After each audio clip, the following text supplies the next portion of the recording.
Hello, I'm Jan Szelewiński and you're watching TVP World Talks, where every word matters. With the Munich Security Conference now in full swing, the eyes of the world are upon the German city to see how the Trump administration wants to ensure that Russia's invasion of Ukraine is finally stopped.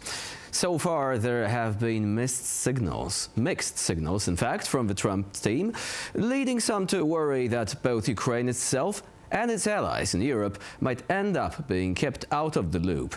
What are the prospects for lasting peace? Is the United States likely to retain its role as Kyiv's most powerful ally, or is Europe going to be forced to take its place? Joining us now is Mariia Ionova, Ukrainian MP, co-founder of the Ukrainian Women's Congress. Hello and welcome to TVP World. Thank you. Hello. Morning. So, what is your opinion on the prospects for negotiations so far? Are you concerned that it might be a deal between the US and Russia, and that Ukraine and also the European stakeholders in this conflict will simply be asked to accept it? As you have mentioned, Munich Conference, of course, yesterday talks were all about Vice President's speech, and that is why it's also about Ukraine and it's also about democracy. That is why I'd like to start with this, that he was speaking to ending the war. And of course, we cannot agree more because Ukraine would like to. Ukraine haven't started this war. It was Russia. And if we stop fighting, then it means there will not be Ukraine. And if Russia stop killing us, we understand that it will be peace. So also, I'm just trying to make the points what was discussed yesterday in a hot manner. Also, the Vice President mentioned the occupied territories of Ukraine that are under Russia now. So yes, it is under occupation. Of course, about NATO, which a lot of discussions, I do agree that NATO issue is absolutely not for negotiations with Russia, and I think that we shouldn't, trade also with this point, because I hardly could imagine the US or NATO bowing to Russia dictate. So because it is also a decision of NATO, and it will be alone, and it also will be a decision of Ukrainian people. It is already, it's about Ukrainian nation. Also, the sanctions, because the USA is ready to impose more of them if Russia doesn't engage into good faith negotiations to end the war.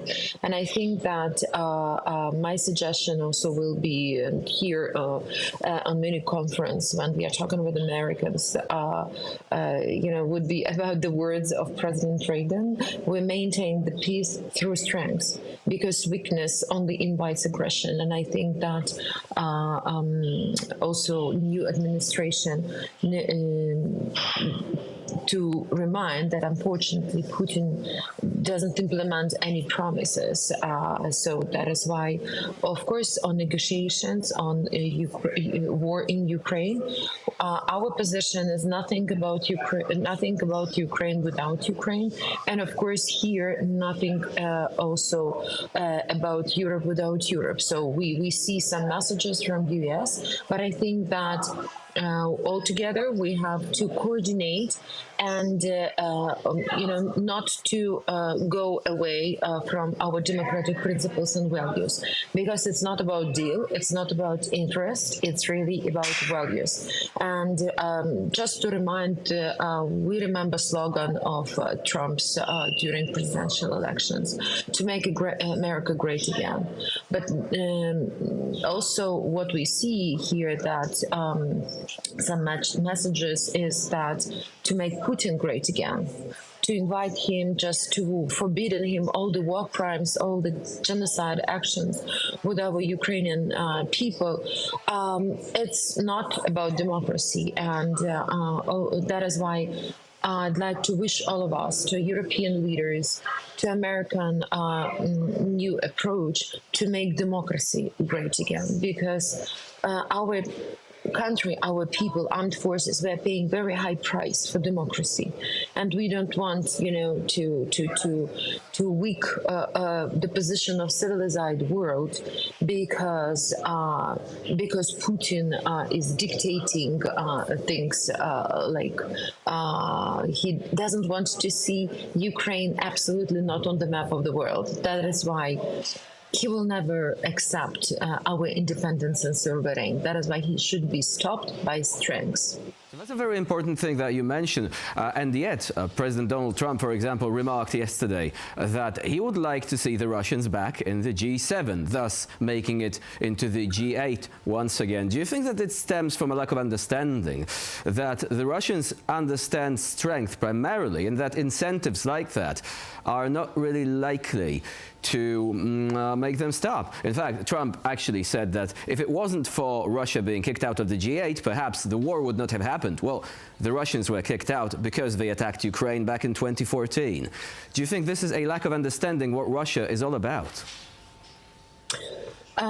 First of all, the Trump initiative. Yeah, we witnessed starts of the real peace negotiation process, because quick peace deal must not mean capitulation of Ukraine.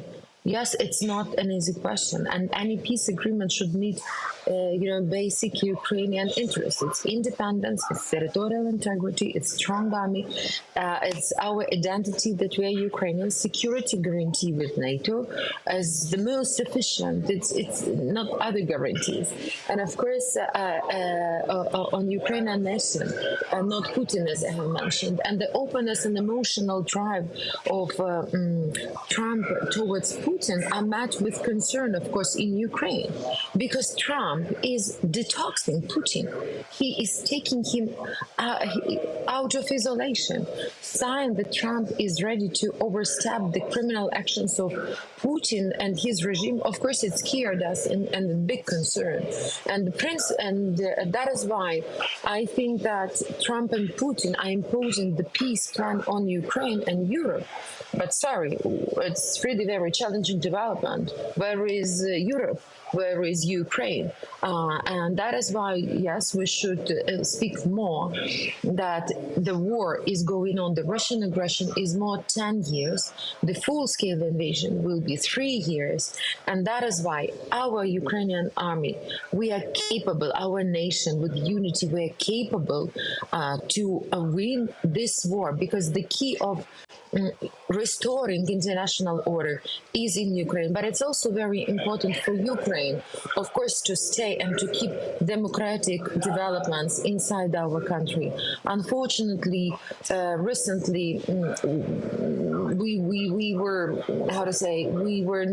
were surprised by the decision of Zelensky to put sanctions on Poroshenko, because this is not about democracy. This is not about rule of law, the former president of Ukraine, because it's about election and it's Zelensky opponent on the electoral field. So it is not about democracy, and that is why we call to our president to change this decision, because it is weaken our state, and we hope issue, it will right? be changed. It's very controversial in domestic politics of Ukraine in particular. Let me ask you one final question.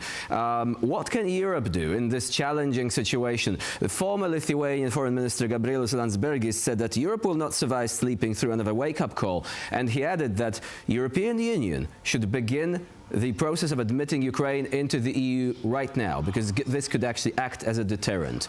Would you agree with that?